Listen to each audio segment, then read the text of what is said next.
Semuanya, selamat datang di video kami. Pernahkah Anda membayangkan jika makanan sehari-hari yang sangat kita sukai seperti mie instan, roti bakar, atau biskuit tiba-tiba berubah menjadi ancaman serius bagi tubuh kita sendiri? Bagi sebagian besar orang, mengkonsumsi makanan berbahan terigu adalah hal yang biasa.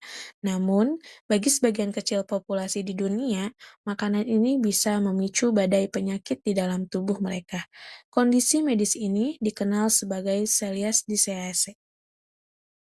Mari kita bedah secara ilmiah apa sebenarnya Celiac disease itu. Banyak masyarakat awam salah kaprah dan mengira ini adalah alergi makanan biasa atau sekedar intoleransi pencernaan. Faktanya, Celiac disease adalah sebuah penyakit autoimun sistematik yang serius. Penyakit ini dipicu oleh faktor genetik di mana sistem kekebalan tubuh penderita mengalami kekeliruan mutlak.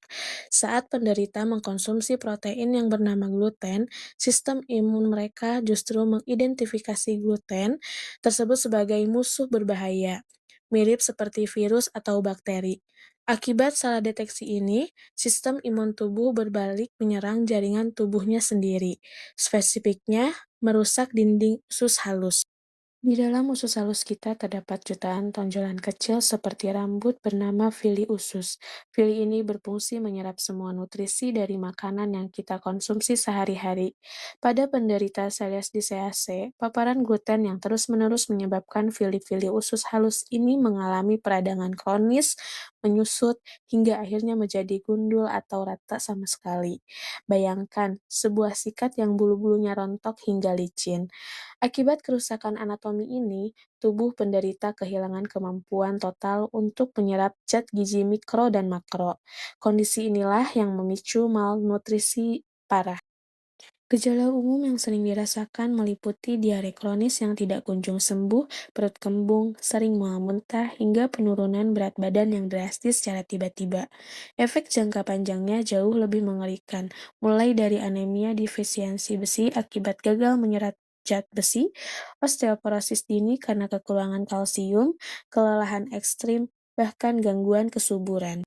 Berdasarkan data resmi dari World Gastroenterology Organization, Celiac disease diderita oleh sekitar 1% dari total populasi global. Angka ini terus berkembang seiring dengan meningkatnya kesadaran diagnosis medis di berbagai negara, termasuk di Asia dan di Indonesia, di mana konsumsi pangan berbasis gandum impor terus melonjak tajam. Lalu, bagaimana cara penanganannya? Hingga detik ini belum ada satupun obat medis atau suntikan yang bisa menyembuhkan Celiac disease. Satu-satunya solusi medis yang valid atau diakui secara ilmiah di seluruh dunia adalah dengan menerapkan diet ketat berbasis gluten seumur hidup. Penderita wajib menghentikan total konsumsi makanan yang mengandung gluten tanpa toleransi sedikit pun. Sekarang, mari kita beralih ke pembahasan yang tidak kalah penting. Secara kimiawi, gluten adalah kompleks protein tidak larut air yang secara alami ditemukan di dalam serealia tertentu, terutama gandum, barley atau jelai, serta rye atau gandum hitam. Gluten terdiri dari dua fraksi protein utama yaitu gliadin dan glutenin. Nah, komponen gliadin inilah yang memicu reaksi beracun bagi sistem imun penderita celiac. Jika glutenin ini berbahaya bagi penderita celiac, mengapa industri pangan sangat bergantung padanya? Jawabannya ada pada fungsi fungsionalnya dalam teknologi bakery. Gluten bertindak seperti komponen struktural utama atau lem fungsional. Saat tepung terigu dicampur dengan air dan diuleni, protein gliadin dan glutenin akan berikatan membentuk jaringan elastis seperti jaring laba-laba. Jaringan elastis inilah yang memiliki sifat viskoelastis, mampu menahan gas karbon dioksida yang diproduksi oleh ragi selama proses fermentasi. Di sekitar kita, gluten bersembunyi di hampir semua produk pangan pokok olahan masyarakat modern, mulai dari mie instan yang dikonsumsi setiap hari, roti tawar, biskuit, cake, martabak manis, hingga pasta instan seperti spaghetti dan makaroni. Oleh karena itu, penderita Celiac disease menghadapi tantangan yang sangat besar dalam kehidupan sehari-hari untuk mencari alternatif alternatif pangan yang aman. Disinilah peran penting ilmuwan teknologi pangan untuk menciptakan inovasi formulasi produk bakery non-gluten tanpa mengorbankan kualitas sensori makanan tersebut. Selanjutnya, kita ke bagian produk bakery non-gluten. Di sini kelompok kami memilih satu jenis produk bakery, yaitu cookies tanpa gluten.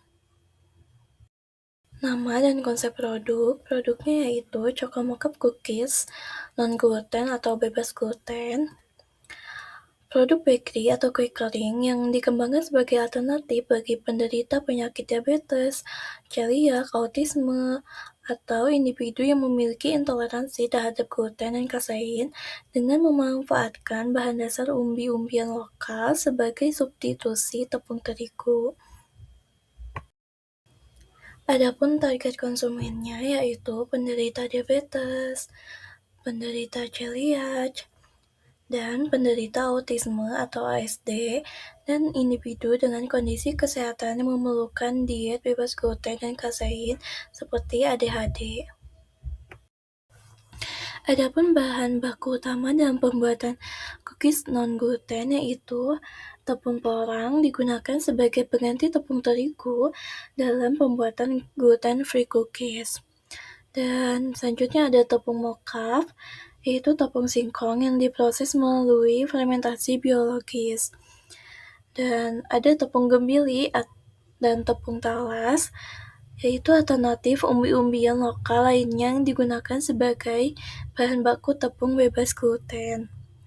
Dan yang terakhir ada gula palm atau gula aren digunakan sebagai pemanis dalam cookies berbasis tepung mocaf. Alasan pemilihan bahan umbi-umbian seperti mocaf, porang, talas, dan gembili secara alami tidak mengandung gluten, sehingga sangat aman bagi penderita celiak dan autisme. Adapun manfaat kesehatannya yaitu tepung porang mengandung glukomanan yang efektif membantu menstabilkan kadar gula darah bagi penderita diabetes. Gula palm memiliki indeks glikemik rendah sehingga mencegah lonjakan glukosa darah dibandingkan gula putih biasa. Talas memiliki ukuran granulopati yang sangat kecil, membuatnya lebih mudah dicerna oleh tubuh. Yang terakhir yaitu gembili mengandung inulin yang berfungsi sebagai prebiotik alami untuk kesehatan pencernaan. Pemanfaatan umbi-umbian lokal seperti singkong dan gembili bertujuan untuk mengurangi ketergantungan terhadap impor gandum serta meningkatkan nilai ekonomis komoditas pertanian lokal. Manfaat kesehatan dan keunggulan produk, keamanan diet khusus, bahan dasar umbi-umbian ini secara alami tidak mengandung gluten, sehingga sangat aman bagi penderita celiac disease dan autisme. Kestabilan gula darah, kandungan glukomanan dalam tepung porang efektif membantu menstabilkan kadar gula darah, dan penggunaan gula palm mencegah lonjakan glukosa darah dibandingkan gula putih biasa. Kesehatan pencernaan, kandungan inulin pada gembili berfungsi sebagai probiotik alami untuk mendukung kesehatan sistem pencernaan. Dan yang terakhir yaitu tekstur dan rasa. Produk memiliki serat larut yang tinggi, tekstur yang sangat renyah atau crunchy, struktur remahan yang stabil, serta aroma coklat kaya yang mampu menutupi karakteristik dasar tepung non-gluten agar tetap kompetitif di pasaran. Sebagai mahasiswa teknologi Cerealia and Bakery, kami melihat tantangan ini sebagai peluang inovasi dengan memanfaatkan kekayaan pangan lokal di Indonesia. Untuk menggantikan tepung terigu, kita harus mencari bahan baku nabati yang secara alami 0% gluten. Ada banyak alternatif di sekitar kita seperti tepung beras, tepung sorghum, tepung singkong, tepung talas, hingga tepung pisang. Namun, untuk proyek inovasi video edukatif kali ini, kelompok kami memilih kombinasi multi tepung composite flour yang sangat istimewa, yaitu tepung mocap dan tepung jagung. Bahan baku utama pertama kami adalah tepung mocap. Tepung ini merupakan produk turunan singkong yang telah mengalami modifikasi secara biologis melalui proses fermentasi oleh bakteri asam laktat. Karakteristik mocap ini luar biasa. Proses fermentasi berhasil merombak granula pati singkong sehingga menghilangkan aroma khas singkong yang pekat, meningkatkan kecerahan warna tepung menjadi seputih terigu, dan meningkatkan kapasitas pengangkatan airnya. Secara fungsional, tepung mocap memiliki viskositas dan kelembutan tekstur yang paling mendekati tepung terigu jenis low protein, sehingga sangat cocok digunakan sebagai bahan dasar produk bakery kering. Bahan baku kedua pendamping mocap adalah tepung jagung. Mengapa kami mencampurnya? Karena kelemahan mendasar dari tepung non-gluten seperti mocap adalah struktur adonannya yang cenderung rapuh dan tidak bisa mengikat air secara elastis akibat ketiadaan gluten. Tepung jagung hadir sebagai solusi karena memiliki karakteristik pati fungsional yang kaya akan amilosa. Keberadaan pati jagung membantu membentuk gelatinisasi yang kokoh yang saat proses pemanggangan memberikan kontribusi warna kuning keemasan alami yang menarik secara visual, serta memberikan sensasi tekstur yang sangat renyah. Tepung jagung juga bertindak sebagai pangan fungsional karena akan kaya serat makanan dan senyawa antioksidan alami yang baik bagi kesehatan tubuh. Berdasarkan karakteristik tersebut, kombinasi tepung mocap dan tepung jagung dipilih karena mampu saling melengkapi keunggulan masing-masing.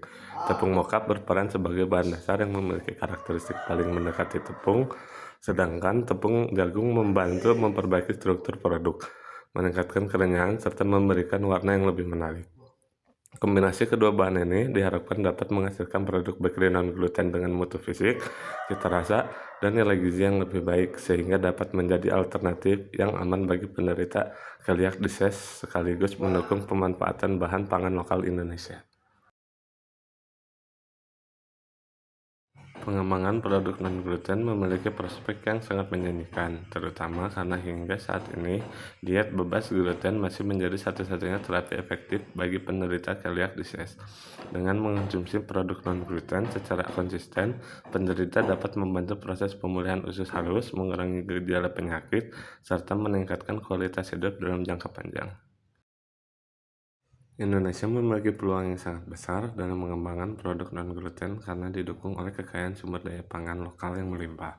Bahan-bahan seperti singkong, mocap, jagung, sorghum, ubi jalar, talas Garut, ganyong, hingga pisang merupakan komoditas yang secara alami bebas gluten dan dapat dimanfaatkan sebagai bahan baku berbagai produk bakery. Pemanfaatan bahan lokal ini tidak hanya memberikan manfaat kesehatan bagi penderita celiac disease, tetapi juga mampu meningkatkan nilai tambahan hasil pertanian, mengurangi ketergantungan terhadap gandum impor, serta mendukung diversifikasi pangan nasional. Meskipun demikian, pengembangan produk non-gluten masih menghadapi beberapa tantangan. Tidak adanya gluten menyebabkan adonan memiliki elastisitas yang lebih rendah, sehingga tekstur produk cenderung lebih rapuh dan volume pengembangannya tidak sebaik produk berbahan tepung terigu. Oleh karena itu, diperlukan inovasi dalam formulasi produk seperti penggunaan kombinasi berbagai jenis tepung bebas gluten, penambahan hidrokoloid, maupun teknologi pengolahan yang tepat agar kualitas produk dapat mendekati karakteristik produk berbahan terigu. Berdasarkan pembahasan yang telah dipaparkan, celiac disease merupakan penyakit autoimun yang mengharuskan penderitanya menghindari konsumsi gluten seumur hidup. Oleh karena itu, pengembangan produk bakery non-gluten menjadi salah satu solusi penting untuk memenuhi kebutuhan pangan yang aman dan bergizi. Pemanfaatan bahan pangan lokal seperti tepung mocap dan tepung jagung menunjukkan bahwa Indonesia memiliki potensi besar dalam menghasilkan produk non-gluten yang berkualitas, sekaligus mendukung diversifikasi pangan dan mengurangi ketergantungan terhadap tepung terigu impor. Melalui video ini, diharapkan masyarakat dapat lebih mengenal celiac disease dan memahami pentingnya memilih pangan yang sesuai bagi penderitanya. Selain meningkatkan kesadaran terhadap pola makan bebas gluten, mari kita dukung pemanfaatan bahan pangan lokal Indonesia sebagai alternatif yang sehat, inovatif, dan bernilai tambah bagi perkembangan industri pangan di masa depan.